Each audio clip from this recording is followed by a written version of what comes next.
Mafarisayo walipoona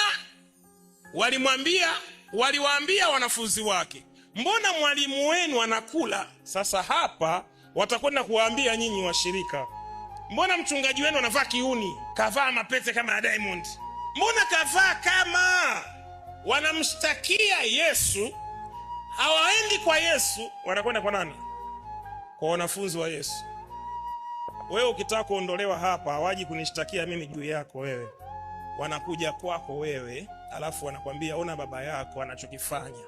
Anambusu mama yake, anambusu mama yenu wa kiroho mtandaoni, anampiga busu. Mchungaji gani anampiga busu mke wake hadharani hivi? Anawafundisha nini? Unamwambia anatufundisha tuwapende wake zetu. Kwa wanakwenda hivi, mheshimiwa, hata wewe kweli na wadhifa wako wote kwenye nchi unakaa unamsikiliza yule muuni, yule kijana tapeli, lazima waje wakwambie. Hawajui unayoyapata, hawajui. Watakufuata mzee wa Kichaga. Yani wewe mzee, yani wewe ndio umefilisika kabisa. Yani kabisa, na kuona mtandaoni unarukaruka pale mbele. Halalo ukae kwenye dini za heshima, unaenda ukaa kwa wewe muuni. Waliwafata wanafunzi wa Yesu, wanawaambia juu ya Yesu. Baba yako ni baba yako wewe, na baba yangu ni baba yangu mimi. Siwezi kumlazimisha baba yako mzazi awe baba yangu mimi.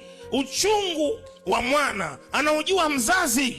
Niache na mzazi wangu Kristo, nimfuate yeye. Nimemwona akinisaidia, nimemwona akiniokoa, nimemwona akinipigania, nimemwona akinipa jina, akinipa heshima, akinipitisha mahali ambapo nisingeweza kupita peke yangu. Atakusaidia mwaka huu, utafanikiwa kwenye kila jambo.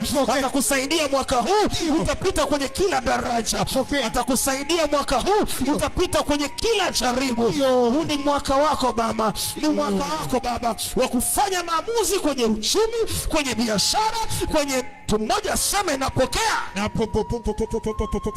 Huu ni mwaka wa maamuzi.